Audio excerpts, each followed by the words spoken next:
వచ్చే నెల 20వ తారీఖు రాష్ట్ర మహాసభలు జరపడానికి నిర్ణయం చేశాం. డబ్బులు కూడా కట్టాం, ఒక 5,000 ప్రయాణం కూడా ఇచ్చాం. అయితే ఆ డబ్బులు కూడా అడ్వాన్స్ అయిన తర్వాత ఎంత కట్టాలి కట్టాలి. ఇక పనులు స్టార్ట్ చేయాలంటే మేము ఇక్కడ మన నిర్ణయం మేరకు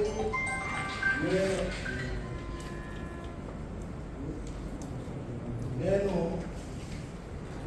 అయితే ఒక విషయం ఏంటంటే అతను చెప్పింది, నేను ఎవరైతే మాట్లాడతారో వాళ్ళే ఆన్ చేయండి, నాతో సహా కర్మోడు ఎవరు ఆన్ చేయదని చెప్పారు.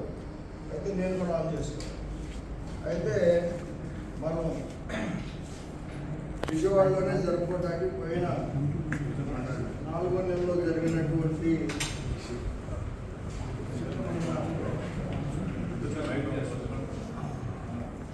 మనం 4వ నెలలో రాష్ట్ర కమిటీలో నిర్ణయం చేశాం.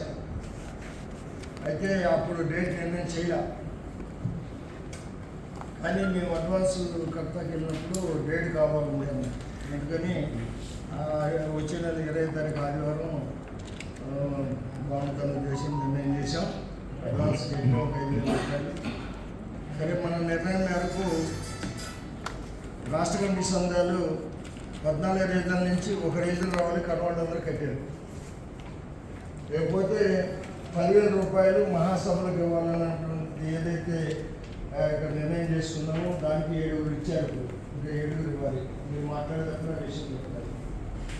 ఎందుకంటే శ్రీకాకుళం శర్మ నా దగ్గరికి వచ్చి రేపు ఊరు వెళ్ళగానే వేస్తానని చెప్పాడు. అందుకే మాట్లాడేది చెప్పండి.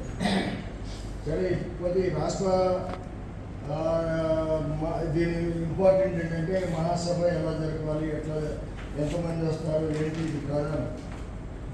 ఇప్పుడు మిమ్మల్ని నేను అడిగేది ఏంటంటే, సుమారుగా మా రేపు నుంచి 100 మంది వస్తారు. సుమారుగా చెప్పారనుకో, వచ్చే 10వ తారీఖుకి మీరంతా రికార్డు చేసుకొని వచ్చే 10వ తారీఖుకి ఇంకో 10 మంది పెరిగారు, 20 మంది పెరిగారు, ఎంతమంది అని రానండి, నో ప్రాబ్లం, ఖచ్చితంగా ఏర్పాటు చేద్దాం.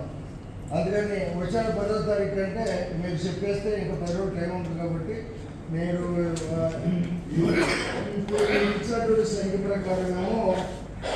ప్రకారమేమో మేము ఇప్పుడు ఆటలు ఇవ్వడం అన్నీ చేస్తాం. ఇప్పుడు అప్పుడు వచ్చిన తర్వాత ఇంకా మిగిలిన ఏమైనా ఉంటే ఏదైనా భోజనాలు కానీ బెడ్జీలు కానీ ఇంకా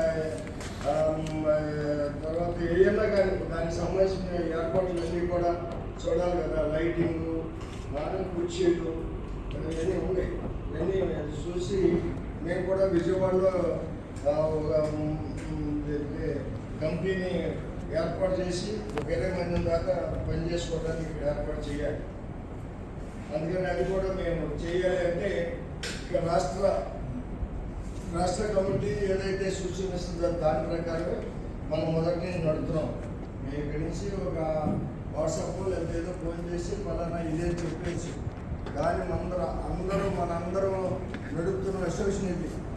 ఏ ఒక్కరితో ఇది పోదు, అట్లా ఉండకూడదు. అందరూ నడుపుతున్నాం కాబట్టి, అందరితో ఇది ముడిపడి ఉంది కాబట్టి మనం అందరం నిర్ణయం మేరకే నడుచుకున్నాం. అది ఎట్లన్నా కానీ ఏమి నష్టం లేదు.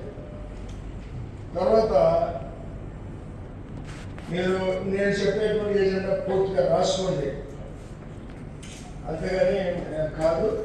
తర్వాత ప్రధానమైనటువంటి అంశం ఏంటంటే, రాష్ట్ర మహాసభలకి మీరు చెప్పాల్సిందంటే సుమారుగా ఎంతమంది రాగలరు చెప్తే. రెండో ఏజెండా ఏంటంటే, మీ రీజన్ నుంచి ఇప్పుడు కొన్ని రీజన్లు ఉన్నాయి. ఒక్కొక్క డెలిగేటే ఉన్నారు రాష్ట్రం. ఒక్కొక్క రీజన్లో 2 ఉండాలి, ఒక రీజన్లో 3 ఉన్నారు. 3 ఉన్నటువంటి రీజన్లు ఏంటంటే విజయవాడ, తిరుపతి, విశాఖపట్నం. ఈ పెద్ద రీజన్ మనకు ఉన్నటువంటి కూడా. తర్వాత కర్నూలు కూడా 2 ఉన్నాయి. ఆ కర్నూలు కూడా 8 పోలే, కడప 8 పోలే. సరే, ఏదేమైనా నేను చెప్పేది మీరు చూడండి, ఆలోచించండి.